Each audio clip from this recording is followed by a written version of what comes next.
नमस्कार, मैं हूं प्रज्ञा मिश्रा और आप देख रहे हैं प्रज्ञा का पन्ना। मास्क न लगाने पर पहली बार में 1000 रुपए जुर्माना रखा गया है।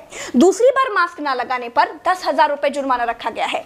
पूरा दिन सड़कों पर वसूली चल रही है। ठीक है, आपने अपनी तरफ से वसूली कार्यक्रम शुरू कर दिया है, लेकिन अस्पताल में बेड न मिलने पर सरकार पर कितना जुर्माना होना चाहिए? वेंटिलेटर न मिलने पर सरकार पर कितना जुर्माना होना चाहिए?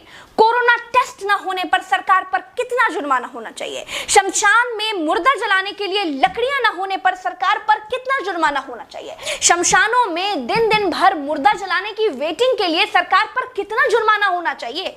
जितने मंत्री और ये मुख्यमंत्रियों ने बंगाल से कोरोना लाकर फैलाया है, उन पर कितना जुर्माना होना चाहिए? बंगाल में बिना मास्क महीने भर से घूम रहे नेताओं पर पर डे के हिसाब से कितना जुर्माना होना चाहिए? क्या सरकारों की कोई जवाबदेही बची है देश में? क्या सरकारों से सवाल पूछने वाला बचा है कोई देश में?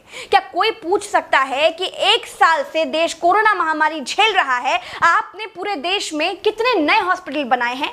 अगर नहीं बनाए तो क्यों नहीं बनाए हैं? क्या कोरोना आपदा में घिरे देश को 1000 करोड़ के नए संसद भवन की जरूरत थी?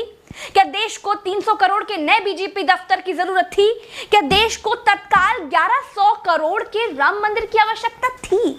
मंदिर के लिए चंदा मांगा जा सकता है तो हॉस्पिटल बनाने के लिए भी सरकार चंदा मांग सकती थी, लेकिन अस्पताल बनाने की नियत नहीं थी। मूर्ति बनाने की नियत थी तो बना दी। सरकारों ने अस्पताल नहीं बनवाए। क्या इस देश की पब्लिक सरकारों पर कोई जुर्माना लगाएगी? क्या कोरोना आपदा में देश को कुंभ सजाने की आवश्यकता थी? क्या देश को कोरोना महामारी के बीच बंगाल चुनाव में रैलियों की आवश्यकता थी? नहीं थी। देश को अस्पतालों की, डॉक्टरों की, कोरोना की दवाइयों की जरूरत थी। कुछ दवाइयां बनाई भी तो वाहवाही के चक्कर में विदेश भेज दी। आधे अधूरे टीकाकरण में देश अभी अटका हुआ है। और ये कैसा टीका बनाया है जिसे लगाने के बाद भी कोरोना हुआ जा रहा है? क्या कोई सवाल पूछेगा? चीन ने कोरोना को फैलाया और पूरी तरह से कंट्रोल कर लिया। अपनी जीडीपी में रिकॉर्ड बढ़ोतरी कर ली। चीन से सब कुछ तो ले ही लिया है, सीख भी ले लो।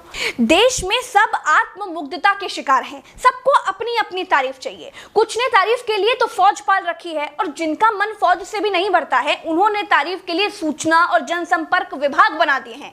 गाते रहिएगा ना, जनता का बैंड तो ऑटोमेटिक बज ही रहा है।